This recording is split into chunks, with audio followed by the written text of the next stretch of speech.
Hello everyone, मैं संदीप आप सभी का फिर से एक बार अपने इस चैनल पे स्वागत करता हूं। तो आइए आज की इस क्लास को स्टार्ट करते हैं। पहली बात ये कि जिन्होंने अब तक की मेरी प्रोनाउन की वीडियो ना देखी हो तो प्लीज़ आप नीचे डिस्क्रिप्शन पे जाएं, वहां पे मैंने लिंक शेयर किया हुआ है, आप वहां से मेरी सारी वीडियोज़ को देख पाएंगे। रिलेटिव प्रोनाउन की अगर मैं बात करूँ तो रिलेटिव प्रोनाउन की ऑलरेडी मैं 2 वीडियोज़ अपडेट कर चुका हूँ। प्लीज़ पहले आप उनको देखिए, फिर आप इस वीडियो को कंटिन्यू कर सकते हैं, तो आपको टॉपिक्स ज़्यादा अच्छे से समझ में आएंगे। और जिन्होंने देखा हुआ आइए उनके लिए अपने क्लास को स्टार्ट करता हूँ। और लेट्स टेक अ रिकैप, एक बार रिवीजन कर लेते हैं किन किन टॉपिक्स को हमने कवर किया है। तो देखिए, सबसे पहले मैंने आपको बताया, आप लोग भी आंसर देने की कोशिश करिए अपने मन में कि पहला क्वेश्चन आपके लिए ये कि रिलेटिव प्रोनाउन क्या होता है। तो आप लोग प्लीज मन में आंसर दीजिए। तो रिलेटिव प्रोनाउन क्या होता है? रिलेटिव प्रोनाउन एक ऐसा प्रोनाउन होता है जो अपने से पहले आए किसी नाउन या प्रोनाउन से रिलेशन बताता है, उसे क्या बोलते हैं? रिलेटिव प्रोनाउन कहते हैं। और रिलेटिव प्रोनाउन के एक काम और होता है कि वो सेंटेंसेस को जोड़ने का काम भी करते हैं स्टूडेंट्स, इसी वजह से उन्हें क्या बोलते हैं? कंजक्टिव प्रोनाउन भी कहते हैं। फिर मैंने आपसे बात किया था कुछ रिलेटिव प्रोनाउन के बारे में, और मैंने पहला रिलेटिव प्रोनाउन बेटा लिया था हु, और हु के बारे में मैंने आपको बताया था कि जो हु है, हु का प्रयोग हमेशा किसी न किसी पर्सन के साथ करेंगे, किसी न किसी व्यक्ति के साथ करेंगे, यानी कि लिविंग पर्सन की जहां पे बात हो रही होगी वहीं बेटा आप किसका यूज करेंगे? आप जो है हु का प्रयोग करेंगे। सेकेंड नंबर में फिर मैंने आपसे बात किया था विच के बारे में। देखिए ध्यान से सुनिएगा, तो लिविंग पर्सन होगा तो आप यूज करेंगे हु, और कोई नॉन लिविंग हो कौन होगा? कोई भी अगर नॉन लिविंग पर्सन की बेटा बात होती है तो हम इस्तेमाल करते हैं विच का। विच का साथ में प्रयोग एनिमल्स के साथ भी होता है। एनिमल्स की बात हो, ठीक है, या फिर बर्ड्स की बात हो, या फिर कुछ मैंने वर्ड आपको बताए थे जैसे कि बेबी है, एक्सेट्रा के सारे वर्ड्स आप प्रीवियस वीडियो में देख सकते हैं। तो वहां पे हम विच का प्रयोग करते हैं। दूसरी बात देखिए बेटा, यहाँ पे जो हु है ये सब्जेक्टिव केस है। कौन सा केस है? सब्जेक्टिव केस, या फिर जिसको हम नॉमिनेटिव केस भी बोलते हैं। और जो विच है बेटा, विच का प्रयोग हम दोनों तरीके से करते हैं, as a subjective case and a objective case की तरह भी यूज करते हैं। अब देखिए जरा सा यहाँ हम नेक्स्ट स्टेप में चलते हैं। अगर मैं हु के ऑब्जेक्टिव केस की बात करूं बेटा, तो हु के ऑब्जेक्टिव केस में आप क्या यूज करते हैं? हुम। क्या यूज करते हैं? हुम आप यूज करते हैं। तो प्लीज इसको आप नोट डाउन कर लीजिए कि हु का ऑब्जेक्टिव केस हुम होता है और विच का ऑब्जेक्टिव केस विच ही रहता है, ठीक है। और ये किसके लिए यूज होगा? किसी पर्सन के लिए ही यूज होगा, नॉन लिविंग के लिए मत यूज करिएगा। चलिए थर्ड स्टेप में चलते हैं, और चलते हैं हम लोग पॉसेसिव की तरफ। किसकी तरफ चलते हैं? पॉसेसिव की तरफ बेटा। तो अगर हम हुम के पॉसेसिव की बात करें तो हुम के पॉसेसिव में बेटा हम यूज करते हैं हुज। क्या यूज करते हैं? हुज। तो यहाँ पे देखिए विच की अगर मैं बात करूं नॉन लिविंग सेक्शन में, तो नॉन लिविंग में विच सब्जेक्टिव केस भी काम करता है और ऑब्जेक्टिव केस की तरह भी काम करता है। लेकिन जैसे ही इसका बेटा हम बात करते हैं किसकी?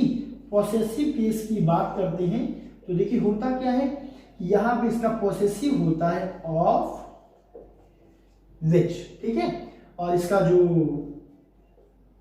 एक और होता है क्या? यूज। मैंने आपको लास्ट वीडियो में बताया था। तो यानी कि जो हुज है, हुज का प्रयोग पॉसेसिव केस में लिविंग प्लस नॉन लिविंग के साथ कर सकते हैं, दोनों के साथ कर सकते हैं। मात्र आई होप आपको समझ में आ गया होगा। और विच का पॉसेसिव एक और होता है ऑफ विच, यानी कि चाहे आप ऑफ विच यूज करिए या फिर हुज यूज करिए। एग्जांपल्स को देखने और समझने के लिए आप प्लीज लास्ट वीडियो को देखें, तो आप ज्यादा अच्छे से समझ में आ जाएगा। यहाँ मैंने ब्रीफ बताया जिससे कि वीडियो आपको अच्छे से समझ में आई। इसके बाद देखिए मैंने एक रूल किया और बात किया था बेटा कि अब हम ले लेते हैं यहाँ पे किसको? हु को, हुम को और विच को। तो देखिए मैंने यहां पे आपको बताया कि देखिए हु और हुम ये सब्जेक्टिव ऑब्जेक्टिव केस किसी पर्सन के लिए यूज होता है, और विच का प्रयोग कहां पे करते हैं? Subjective objective non living animals, birds and वो तीन जो कॉमन नाउन मैंने आपको बताया थे, बेबी, इन्फेंट एंड चाइल्ड, वहां पे हम विच का प्रयोग करते हैं। लेकिन देखिए इन सभी का एक क्या है, जैसे कि आप चेस में देखते हैं ना, आपका जो वजीर होता है वो हर तरीके के जो चाल चल सकता है, वैसे इन सभी के लिए बेटा एक और रिलेटिव प्रोनाउन आता है दैट। यानी कि अगर आप चाहें तो इन सभी की जगह पे दैट का इस्तेमाल कर सकते हैं, ठीक है। तो ये हो गया आपका नेक्स्ट रूल। इसको आप अच्छे समझ लीजिए, जिन्हें कम समझ में आए वो प्रीवियस वीडियो को देखिए।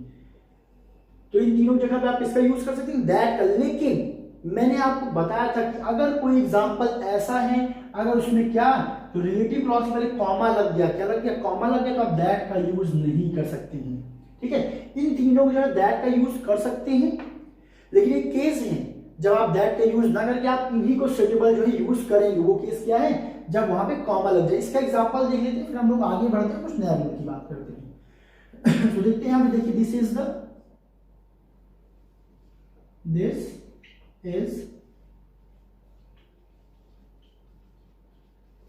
The teacher who taught my child। बेटा देखिए यहाँ पे मैंने ये सेंटेंस ले लिया है, और मैंने अभी अभी आपको बताया क्या कि आप who को रिमूव करके क्या लगा सकते हैं, that, यानी इसकी जगह पे आप क्या प्रयोग कर सकते हैं, that का इस्तेमाल कर सकते हैं। सेंटेंस बिल्कुल सही होगा। This is the teacher that taught my child, this is the teacher who taught my child, so both the sentences here are correct। ठीक है, अब लेकिन अगर मान लीजिए सेंटेंस में यहां पे टीचर के बाद लगा दिया है कॉमा, ठीक है बेटा, और आपने यहां पे क्या पुट कर दिया है, दैट, तो समझ जाइए कि यहां पे मिस्टेक हो गई है, गलती हो गई है। क्या, क्योंकि यहां पे लग गया है कॉमा, और रूल कहता है जब यहां पे कॉमा से कोई रिलेटिव प्रोनाउन सेपरेट हो रहा हो तब उस केस में हम दैट का इस्तेमाल नहीं कर सकते हैं, और वहां पे हम किसका इस्तेमाल करेंगे, और फिर हम इस्तेमाल करेंगे जो भी सुटेबल प्रोनाउन इनमें से लगेगा, whom या फिर which का। तो यहां तक बात हो चुकी थी, आइए कुछ आगे बात करते हैं। आई होप यहां तक आपको समझ में आया होगा। और हाँ, अगर आप न्यू व्यूअर हैं तो चैनल को सब्सक्राइब करना बिल्कुल ना भूलें, जिससे कि मेरी सारी लेटेस्ट वीडियोस आप तक पहुंचते रहें। और ग्रामर अगर आप सीखना चाहते हैं तो this is the best platform for you. चलिए भाई, अब नेक्स्ट एग्जांपल की देखिए मैं बात करता हूं। मान लो यहां पे मैं एक एग्जांपल लेता हूं, समझने की कोशिश करिएगा। मैंने यहां पे लिखा कि the boy and his cat, ये देखिए अब यहां पे मैंने क्या किया है, द बॉय। यहां पे ध्यान से मुझे एक सेंटेंस में यहां पे ले रहा हूं कि द बॉय, देखिए यहां पे एक लड़का है, क्या है, लड़का है, और यहां पे हिज कैट हो गया, एक एनिमल हो गया। अब यहां पे कंफ्यूजन ये है कि हम क्या लगाएं। अगर मान लीजिए मैं यहां पे लिख देता हूं कि the boy and the cat, और आगे मैं यहां पे लिखता हूं कि who were in the room are missing, कि वो लड़का और वो जो उसकी बिल्ली थी जो कमरे में थे वो क्या है, मिसिंग है। अब जरा ध्यान से समझिए, अगर मैं बॉय की बात करूं, बेटा किसकी बात करूं, बॉय की बात करूं, तो बॉय एक लड़का है, एक पर्सन होगा, जिसके लिए आप लगाएंगे हु। लेकिन अगर मैं कैट की बात करूं, कैट एक एनिमल है, और एनिमल की मैंने लगाया है विच। यहां पर थोड़ा सा बात जो है कंट्राडिक्टरी हो गया है कि इस केस में आप क्या अप्लाई करना ठीक होगा, हु अप्लाई करना क्या यहाँ पे सही है या फिर कुछ और अप्लाई होगा। इसका रूल जानना बहुत जरूरी है। Maximum of time competitive exam में इसके क्वेश्चंस रिपीट होते हैं, तो हमेशा ध्यान दीजिएगा बेटा। अगर कभी भी कोई भी एक पर्सन, मतलब एक लिविंग हो, एक नॉन लिविंग हो, या फिर ऐसे एनिमल्स हो, या एंड से कंजक्ट हो रहे हैं, एंड से जुड़ रहे हैं, ठीक है, यानी कि एक किसको रिफर करता हूं, विच का रूल लेता हूं, और एक हु का रूल लेता हूं, उस केस में आप क्या करेंगे, तो उस केस में बेटा ना तो आप यहाँ पे हु का प्रयोग करेंगे, ना तो यहाँ विच का प्रयोग करेंगे। अगर आप विच लगा दें, चलो भाई कैट बगल में, कैट के लिए हम चलो विच लगा देते हैं, लड़के को छोड़ दें, तो तब भी गलत हो जाएगा।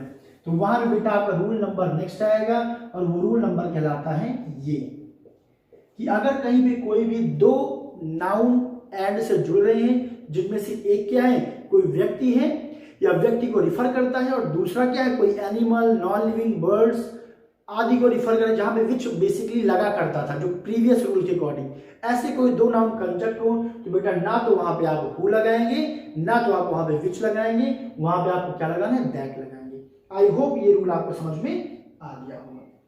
चलिए अब अगला बहुत इंपॉर्टेंट रूल है, उसकी हम लोग बात करते हैं।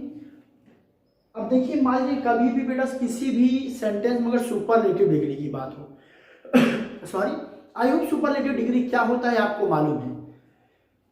सो चलिए भाई बात करते हैं। जैसे मैं देखिए यहाँ पे मैंने यहाँ पे सेंटेंस लिख देता हूँ क्या, this is the most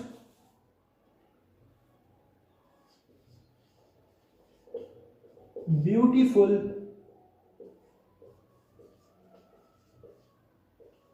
person whom I knew. So let's suppose मैंने यहाँ पे सेंटेंस देखिए लिखा कि this is the most beautiful person whom I know. यहाँ पे देखिए मैंने क्या अप्लाई किया है, whom अप्लाई किया है। अब बेटा हमेशा देखिए कभी भी अगर किसी सेंटेंस में मोस्ट है, मोस्ट क्या है, देखिए सुपरलेटिव पहचानते कैसे, जिनके एंड पे ईएसटी आ जाए, जैसे ग्रेटेस्ट, लार्जेस्ट, स्मार्टेस्ट, ठीक है, या फिर जो मोस्ट वाली वर्ड होती है, ठीक है, मैक्सिमम से आपका 90% सॉल्व हो जाएगा। तो ये सब क्या होते हैं, आपकी सुपरलेटिव डिग्री होते हैं। अगर उनका इस्तेमाल हो जाए हमेशा याद रखिएगा, यहाँ पे कंजक्शन हु, whom और which, इन तीनों में से बेटा आप किसी का भी इस्तेमाल नहीं करेंगे। ध्यान रखिएगा, ऐसे केस में बेटा आप किसका इस्तेमाल करेंगे, ऐसे केस में आप केवल इस्तेमाल करेंगे दैट का। So this is the most beautiful person that I know. और इन सारे रूल्स को प्लीज आप लोग अच्छे से कहीं नोट डाउन कर लीजिए, बहुत ही इंपॉर्टेंट रूल्स हैं। सो आई होप बेटा आपको ये रूल समझ में आ गया होगा।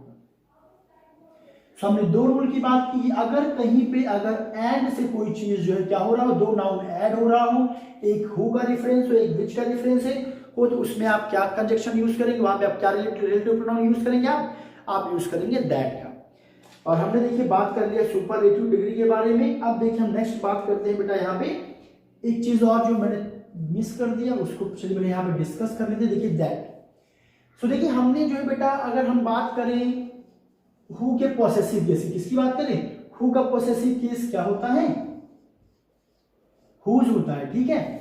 और यहां पे देखिए अगर मैं बात करूं नेक्स्ट वर्ड की, जो कि मैंने लिया था विच, तो विच का मैंने आपको पॉसेसिव क्या बताया था, पहला बताया था ऑफ विच और दूसरा मैंने बताया था हुज। तो इन दोनों का पॉसेसिव तो हमने जान लिया था, हम जरा दैट का पॉसेसिव देख लें। तो दैट का पॉसेसिव बेटा कभी भी आप ये मत लगाइएगा कि भैया ऑफ दैट होगा। जरा यहां पे एक एग्जांपल हम लोग यहां पे देख लेते हैं कि the girl of that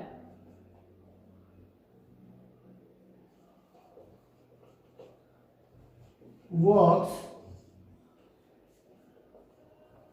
in my school is honest. So here I have written a sentence that the girl, sorry here it should not be T, so the girl of that father work in my school is honest. अब यहां पे देखिएगा कि एक mistake है। मैंने आपको क्या बताया कि बेटा जो दैट होता है, दैट का पॉसेसिव ऑफ दैट नहीं होता है, ध्यान रखिएगा, ठीक है। तो ये रूल आपको अच्छे से नोट डाउन कर लीजिए, कभी भी आप जो है इसका इस्तेमाल नहीं करेंगे, ठीक है।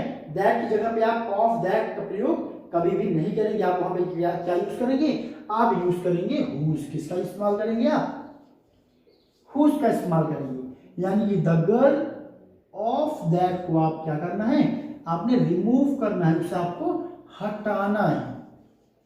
So it should be what? The girl whose father works in my school is honest. तो नेक्स्ट टाइम याद रखिएगा कि who का पोसेसिव whose, कहीं लिख लीजिए। which का पोसेसिव दो है, क्या, of which और whose, ठीक है। और that का पोसेसिव क्या है, whose। ये आपको रूल पता होना चाहिए।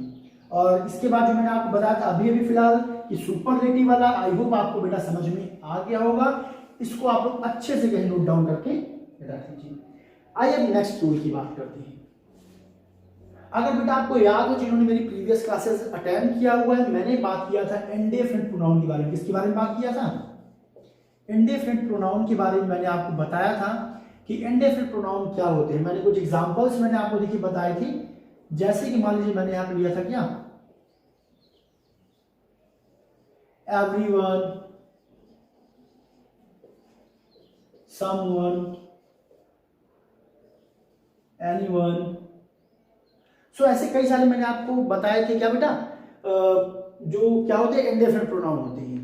तो हमेशा याद रखिएगा बेटा कि अगर कोई भी इंडेफिनिट प्रोनाउन आ जाए, क्या आ जाए, कभी भी किसी भी सेंटेंस में अगर कोई भी इंडेफिनिट प्रोनाउन आ रहा है और वो इंडेफिनिट प्रोनाउन ये सारे वर्ड हैं, तो ध्यान रखिएगा कि उसमें आप क्या क्या यूज कर सकते हैं।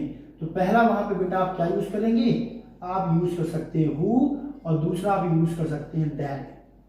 ध्यान से समझिएगा, अगर कहीं पे कोई भी क्या रहा है इंडेफिनिट प्रोनाउन आ रहा है और वो इंडेफिनिट प्रोनाउन किसको, किसके बारे में बात कर रहा है, किसी पर्सन के बारे में, किसी व्यक्ति के बारे में बात कर रहा है, ठीक है। तो उस केस में बेटा आप किसका प्रयोग करेंगे, या तो आप हु का प्रयोग करेंगे या फिर दैट। पहले आप रूल को समझिए, कॉन्सेप्ट को समझिए, फिर अभी मैं आपको एग्जांपल के साथ समझाता हूं, ठीक है। So everyone, someone, anybody, somebody, nobody, everybody, इस कई सारे वर्ड है। देखिए बडी है, बडी का मतलब क्या हुआ, किसी कोई ना कोई व्यक्ति की बात होगी, किसी न किसी पर्सन की बात होगी बेटा, और जब किसी न किसी पर्सन की बात होगी तो यानी वहां पे आप हु का भी इस्तेमाल कर सकते हैं, दैट का भी इस्तेमाल कर सकते हैं, दोनों रूल सही होंगे। लेकिन कुछ वर्ड जो मैंने आपको अपने प्रोनाउन वाले चैप्टर में भी पढ़ाया था, जब मैं आपसे इंट्रोगेटिव यानी क्वेश्चन टैग की बात कर रहा था, ठीक है। तो मान लीजिए वहां पे बेटा मैं यहाँ पे क्या बोल दूं, एक वर्ड क्या है, मैंने यहाँ पे लिख लिया एवरीथिंग, फिर समथिंग, नथिंग, ऐसे कई सारे वर्ड्स मैंने आपको लिखे, एवरीथिंग, समथिंग, नथिंग, ये सब कैसे इंडेफिनिट प्रोनाउन है, ये वो इंडेफिनिट प्रोनाउन है बेटा जो कि किसी ना किसी वस्तु की बात करते हैं। यानी कि इंडेफिनिट प्रोनाउन पहला केस जब वो किसको रिफर करें, किसी व्यक्ति को रिफर करेंगे, तो आप चाहे हु लगा दें चाहे दैट लगा देंगे, दोनों सही होगा। लेकिन अगर कोई इंडेफिनिट प्रोनाउन ऐसा हो जो किसी वस्तु की ओर इंडिकेट कर रहा हो, जैसे कि एवरीथिंग, समथिंग, नथिंग, है ना, तो इन सब के साथ बेटा हमेशा याद रखिएगा आप क्या लगाएंगे, दैट। तो यानी कि आप दैट दोनों केस में लगा सकते हैं, तो यानी दो सेंटेंस सही होगा। बस आप इतना याद रखिए अगर किसी सेंटेंस में हु लिखा है और वो इंडेफिनिट प्रोनाउन किसको रिफर कर रहा है, व्यक्ति को रिफर कर रहा है, तो वो रूल भी होगा सही। मैक्सिमम टाइम आप इंडेफिनिट प्रोनाउन में दैट का प्रयोग ही अपने आप हैबिट में लाइए, ठीक है। बस आपको पता हो कि कहीं पर अगर आप हु देख लें तो आप कंफ्यूज ना हो, तुरंत आपके दिमाग में बात क्लिक करनी चाहिए कि अगर वो समवन, एनीवन जो भी इंडेफिनिट प्रोनाउन है किसी व्यक्ति को रिफर कर रहा है तब तो है सही। लेकिन अगर समथिंग, एवरीथिंग ये सारे वर्ड हैं और क्या करेंगे, किसी न किसी अगर इसको वस्तु को इंडिकेट कर रहे हैं और हु लग गया है, तब बेटा उस केस में वो सेंटेंस क्या हो जाएगा, आपका इनकरेक्ट हो जाएगा, वो करेक्ट नहीं होगा। तो आई होप ये रूल आपको समझ में आ गया। हम एग्जांपल लेते हैं, देखिए जैसे मैंने आपने देखिए एग्जांपल ले लिया कि everyone who were in the party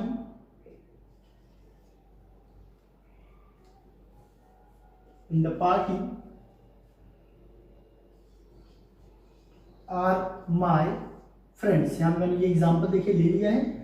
अब यहां पे देखिए बेटा कि एवरीवन मतलब सीधी सी बात है, यहाँ पे किसी न किसी व्यक्ति की बात हो रही कि everyone who were in the party, जो भी लोग पार्टी में थे वो क्या है, आर माय फ्रेंड्स, वो क्या है, मेरे दोस्त हैं। अब चूंकि एवरीवन यहाँ पे व्यक्ति है, व्यक्ति के लिए बिल्कुल आप क्या लगा सकते हैं, हु लगा सकते हैं, यानी कि ये बिल्कुल क्या है, सही है। और देखिए आप अगर हु को हटा करके अगर आप यहाँ पे दैट लगा देंगे, इस केस में बेटा ये सेंटेंस आपका क्या है, बिल्कुल सही है, डेफिनेटली सही, इसमें आपको बिल्कुल भी शक करने की जरूरत नहीं है। लेकिन लेट्स सपोज यहाँ पे मैं एक दूसरा सेंटेंस ले लेता हूं और देखिए उससे हम लोग समझने की कोशिश करते हैं। मैंने देखिए यहाँ पे ले लिया कि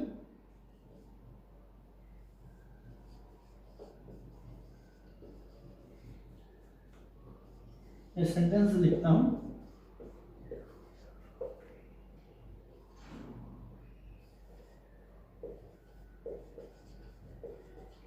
so everything that I had yesterday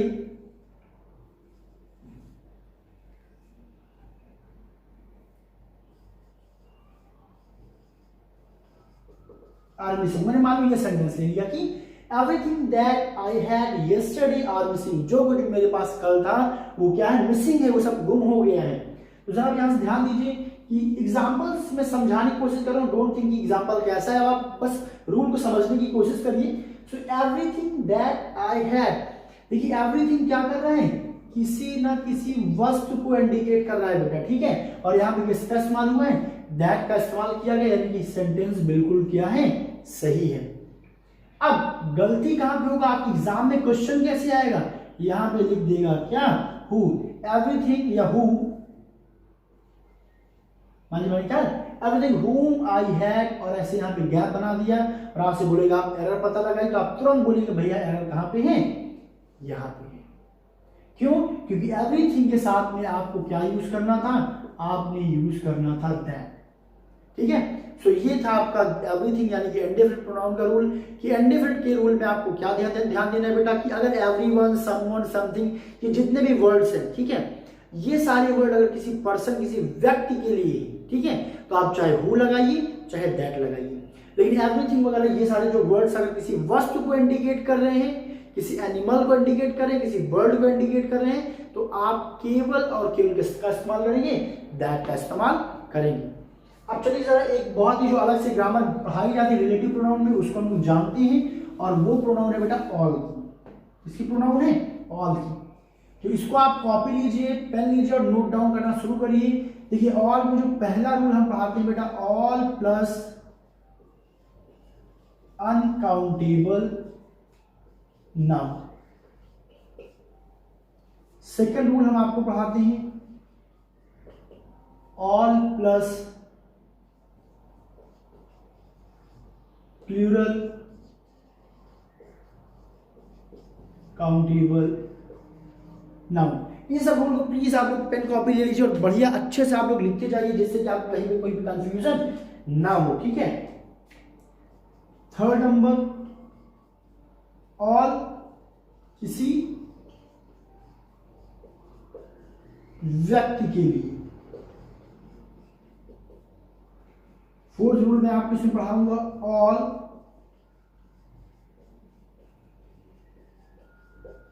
किसी वस्तु व जानवर के लिए। बहुत इंपॉर्टेंट नोट्स आपको जल्दी बेटा, ये सारे नोट्स आपको मिलेंगे नहीं, ठीक है। तो चलिए देखिए यहां पे अगर हम बात करते हैं एग्जांपल, जो मैंने रूल नंबर फर्स्ट लिखा है कि बेटा ऑल है, ऑल के बाद कभी अगर कोई अनकाउंटेबल नाउन आ जाए, क्या आ जाए, अनकाउंटेबल नाउन आ जाए, तो हमेशा याद रखिएगा कि उसके बाद आपको यूज करना है क्या, दैट। बहुत इजी वे में मैं आपको समझाऊंगा, अक्सर लोग इस रूल में कंफ्यूज हो जाते हैं। ऑल के बाद कोई प्लूरल काउंटेबल नाउन आ जाए, ध्यान दीजिएगा, प्लूरल काउंटेबल नाउन आ जाए तो आप क्या यूज करेंगे, आप दैट का इस्तेमाल करेंगे। जरा से इसको समझ लेते हैं। देखिए यहां देखिए मैंने क्या ले लिया कि ऑल द मनी। अब देखिए अभी मैंने यूज किया मनी। अब मनी क्या बेटा, एक अनकाउंटेबल नाउन, ठीक है। So all the money that I had in, आगे आप कैसा भी सेंटेंस आप बना सकते हैं, in my pocket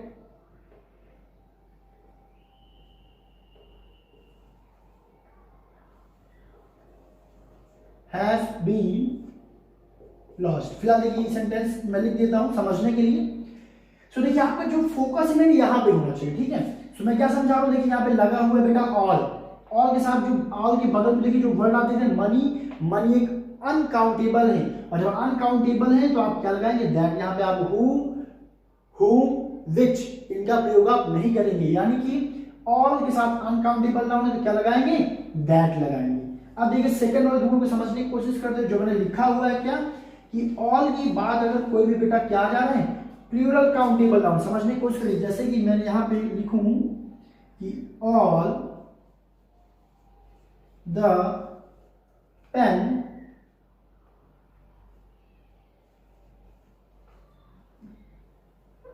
that are, जैसे कुछ भी सेंटेंस बना लो, उसको आप छोड़ दीजिए। तो यहां पे ध्यान दीजिए कि ऑल द पेन, यहां देखिए पेन की बात की जाए बेटा, यहां पे पेन क्या है, सिंगुलर है, यहां पे प्लूरल नहीं है, यानी यहां पे चाहे आप दैट लगाइए चाहे आप क्या लगाइए, विच लगाइए, दोनों सही होगा। क्या सही होगा, all the pen which are, which is, sorry यहाँ पे क्या हो जाएगा, चूंकि यहाँ पे देखिए सिंगुलर है ना, तो यहाँ पे क्या हो, all the pen which is.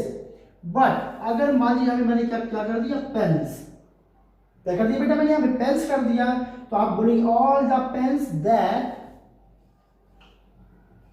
Are there, dash करके आप कुछ भी सेंटेंस आगे बनाएंगे। यानी जब ये प्लूरल हो जाएगा उस सिचुएशन में आप केवल दैट का प्रयोग करेंगे। अब यहां पे अगर आपने बोल दिया कि all the pens which are, तो यहां पे आपका सेंटेंस हो गया है इनकरेक्ट। यानी कि अगर मैं आपके फेवर की बात करूं तो आप हमेशा ये याद रखिए कि ऑल के बाद अगर कोई अनकाउंटेबल नाउन आ रहा है तब भी आप दैट का प्रयोग करिए। ऑल के बाद चाहे सिंगुलर काउंटेबल नाउन है चाहे प्लूरल काउंटेबल नाउन है, दोनों में दैट का प्रयोग करिए। लेकिन रूल के तौर पे याद रखिए कि अगर यहाँ पे सिंगुलर हो गया, क्या हो गया, सिंगुलर हो गया और विच लग गया तो वो सही होगा। देखिए जब हमने यहाँ पे क्या पेन्स को हमने यहाँ पे देखिए पेन्स है, ठीक है, हमने एस हटा दिया तो सेंटेंस सही हो गया, हमने एस लगा दिया तो सेंटेंस गलत हो गया। बट अगर यहाँ पे विच की जगह हमने दैट लगाया है तो एस हटाया तब भी सही है, एस लगाया तब भी सही है। इससे बड़ी ये है कि भैया आप दैट वाला रूल यूज करिए, वो अच्छी बात है, बट जानने के लिए आपको ये नियम पता हो कि विच लगने में भी सेंटेंस गलत नहीं होगा। कॉम्पिटिटिव एग्जाम में आ जाए तो आप गलत जगह पे जो टिक करके ना। देखिए नेक्स्ट चलते हैं। अब ऑल किसी व्यक्ति के लिए हो, क्या हो, ऑल किसी पर्सन के लिए हो बेटा, तो उसके लिए मैं आपको बता दूं, आप इसमें चाहे आप हु का प्रयोग करिए चाहे आप दैट का प्रयोग करिए, दोनों आपको क्या होगा, सही होगा। दोनों आपके ऑप्शन सही कहलाएंगे। कब, जब किसके लिए यूज होगा, किसी व्यक्ति के लिए। जैसे कि क्या हो जाएगा यहां पे, all the students who were in the class are playing, कोई भी आप आगे सेंटेंस बना लीजिए, मेन आपको जो फोकस है इतने पे होना चाहिए, ठीक है। सो ऑल द स्टूडेंट्स, देखिए ऑल किसके लिए यूज हुआ, बच्चों के लिए यूज हुआ, किसी व्यक्ति के लिए यूज हुआ है, ठीक है। तो यहाँ पे आप बेटा हु लगा रहे हैं तब भी सही है और दैट लगा रहे हैं तब भी ये क्वेश्चन है सही। लेकिन अगर यही ऑल केवल किसी वस्तु की बात करें, किसकी बात करें, वस्तु की बात करें बेटा, तो उस केस में आप क्या करेंगे, आप दैट का प्रयोग करेंगे, आप हु का प्रयोग नहीं करेंगे। अब कुछ लोग के दिमाग में क्वेश्चन आ रहा होगा, मुझे पता है क्या क्वेश्चन, चलो भाई देखिए क्वेश्चन लिखिए, मैंने यहां पे ले लेता हूं कि all the books which were on the table are mine. अब देखिए आपको लग रहा होगा कि जब ऑल किसके लिए था भाई सॉरी किसी किसी व्यक्ति के लिए था तो हम हु का प्रयोग भी कर रहे थे, क्योंकि व्यक्ति के लिए तो हम हु का प्रयोग करते ही हैं, और साथ में दैट का प्रयोग कर रहे हैं, क्योंकि दैट तो ऑलराउंडर प्लेयर है।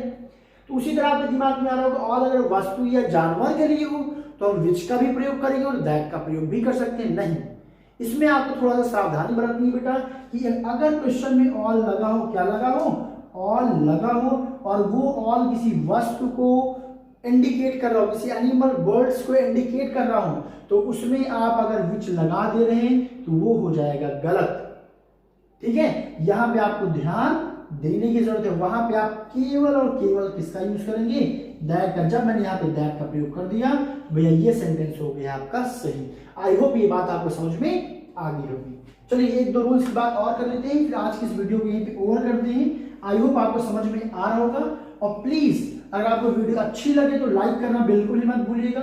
आपके लाइक्स मुझे मोटिवेशन देते हैं कि यार आप मेरे प्रयास को पसंद कर रहे हैं, तो प्लीज फटाफट पहले लाइक पे अभी का भी प्रेस कर दीजिए और अपना मैसेज मुझ तक आप पहुंचाइए कि आपको वीडियो कैसी लगी। आप कमेंट में अपने फीडबैक अपनी प्रॉब्लम मेरे साथ शेयर कर सकते हैं।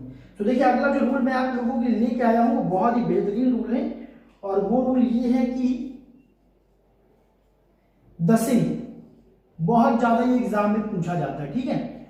अब जरा यहां पे ध्यान दीजिए, अगर एक क्वेश्चन देखिए यहां पे मैं लिख रहा हूं कि this is the same person, this is the same person that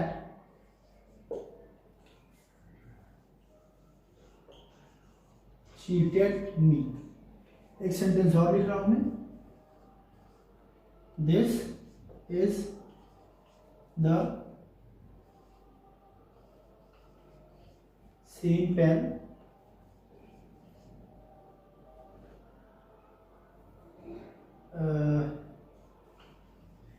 that mind. अब यहां देखिए मैंने दो सेंटेंस लिखे, बहुत अच्छे सुनिएगा। ये रूल कहलाता है, रूल है किसका, द सेम। कई बार सेंटेंसेस बेटा द सेम से स्टार्ट होते हैं, उसके लिए अलग से रूल पढ़ाया जाता है और बहुत ज्यादा एग्जाम में पूछता भी है। अगर कोई सेंटेंस बेटा द सेम आ रहा है, क्या आ रहा है, द सेम आ रहा है, और रिलेटिव प्रोनाउन के बाद, ध्यान से देखिएगा, रिलेटिव प्रोनाउन के बाद कोई वर्ब आ रहा है जो कि स्पष्ट है, कैसा है, स्पष्ट है, तो ध्यान दीजिएगा उस केस में आप क्या यूज करेंगे, द। लेकिन द सेम आ रहा हो, क्या आ रहा हो, द सेम आ रहा हो, और जो रिलेटिव प्रोनाउन है, रिलेटिव प्रोनाउन है, उसके बाद वर्ब ना हो, क्या ना हो, वर्ब ना हो बेटा, तो उस केस में आप दैट का प्रयोग नहीं करते हैं, ठीक है। वहां पे आप यूज करते हैं एस का। किसका यूज करते हैं, एस का। तो यहां देखिए this is the same person, अगर मैं बोल दूं एस तो ये हो जाएगा गलत, एस चीटेड मी, यहां पे क्या होगा, दैट चीटेड मी। और यहां पे देखिए this is the same pen that my, तो यहां पे गलत हो, यहां पे आप दैट को हटाएंगे और किसको लगाएंगे, एस को। तो this is the same pen as mine, ये वही वैसा ही पेन है जैसा कि मेरा, वो नहीं बट वैसा ही है जैसा कि मेरा है। तो लगभग कई सारे रूल्स मैं कवर कर चुका हूं, और स्टूडेंट्स कुछ और रूल्स हैं, चलिए उन सबको हम लोग बात करेंगे नेक्स्ट क्लास में। हाँ, एक और अच्छा सा रूल है, उसको डिस्कस कर लेते हैं। बहुत अच्छा, देखिए इसको हम लोग समझने की कोशिश करते हैं। और ये जो अगला रूल बताऊंगा, इसको आप लोग अच्छे से नोट डाउन कर लीजिए, बहुत ही बेहतरीन रूल है। अब देखिए यहां पे अगर मान लीजिए कोई क्वेश्चन बेटा आपका ऐसा आ जाए क्या कि दिस इज द, ये रूल कहलाता है नाउन, इसे कहलाता है बेटा नाउन का रूल कहलाता है। मान लीजिए कि इट कहीं पे किसका प्रयोग हो, इट का प्रयोग हो, इट के बाद कोई बी फॉर्म आ जाए। देखिए बी हेल्पिंग वर्ब की बात का मतलब बेटा क्या हुआ, is, am, are, was, were, will be, shall। अब देखिए अगर कभी भी बेटा इट के बाद is, am, are, was, were ये सारे क्या आ जाते हैं, यानी ये बी फॉर्म आ जाते हैं, और इसके बाद आपकी मुलाकात हो जाती है किसी नाउन से। किससे हो जाती है बेटा, नाउन से हो जाती है। तो ध्यान रखिएगा आप हमेशा प्रयोग करेंगे होगा। लेकिन अगर इसी फॉर्मेशन में नाउन की बजाय क्या आ जाए, कोई प्रोनाउन आ जाए, तो आप हु को हटा देंगे और लगा देंगे दैट का। ये आखिरी एग्जांपल, इसको समझते हैं और आज की वीडियो को यहीं पे फिनिश करते हैं। नेक्स्ट जितने भी टॉपिक्स उसको मैं नेक्स्ट वीडियो में लेके आऊंगा। वीडियो अच्छी लगी हो, पसंद आई हो, यूजफुल हो तो प्लीज लाइक करिएगा, नए व्यूअर सब्सक्राइब बिल्कुल कर लीजिएगा, भूलिएगा नहीं भाई। तो देखिए एग्जाम्पल जैसे कि इट इज मोहन, देखिए यहां इट आया, इज आया, फिर मोहन कोई नाउन आ गया, यहां पे क्या लगाएंगे, हु लगाएंगे। It is Mohan who help me. और हाँ प्लीज आप लोग शाम 8 बजे आज तैयार रहिएगा। आज फिर मैं अपनी जो लाइव क्लास होगी वो 8 बजे लेके आऊंगा। सारे क्वेश्चंस इसी पे बेस्ड होंगे, तो प्लीज प्रोनाउन के, रिलेटिव प्रोनाउन के जितने मैंने 3 वीडियो आपको दिया हुआ है, तीनों वीडियो के ऊपर अच्छे से देख लीजिएगा, क्योंकि इसी में बेस्ड आज शाम में सारे क्वेश्चन होंगे। 8 बजे हम लोग चलिए भाई मिलते हैं, ठीक है। इसके बाद सो इट इज मोहन, देखिए मोहन आगे मैंने क्या यूज किया, हु यूज किया। अगर इसी को मैं ऐसे लिख दूं, इट इज ही, ये ग्रामर मैंने पढ़ाया था भाई, ठीक है। तो इट इज, जैसे कुछ लोग इट इज मी बोलते हैं, क्या बोलते हैं, इट इज मी, ये गलत होता है। इट इज मी भैया नहीं होता है, क्या होता है, इट इज आई होता है। ऐसे ही इट इज हिम नहीं होता है, क्या होता है, इट इज ही होता है। ये सारी ग्रामर आपको आनी चाहिए, ठीक है। मैंने लास्ट वीडियो में पर्सनल प्रोनाउन में कवर किया था। सो इट इज ही, और आपने लगा दिया, या आपके क्वेश्चन में आ गया ये स्टेटमेंट, आपसे पूछ लिया कि गलती कहाँ पे है, एरर पता लगाइए। आप बिल्कुल तुरंत बोलेंगे कि एरर है यहाँ पे, इट इज ही, हो नहीं, यहाँ इट इज ही हो जाएगा दैट। तो चलो भाई, सब लोग का बहुत बहुत धन्यवाद वीडियो को देखने के लिए, थैंक यू सो मच, और मिलते हैं अपनी अगली वीडियो में। और हाँ, शाम की लाइव क्लास पे आना बिल्कुल भी मत भूलिएगा, जो कि अभी 8 बजे चलेगी, आपसे ठीक 4 घंटे बाद। Thank you so much everyone, enjoy your day.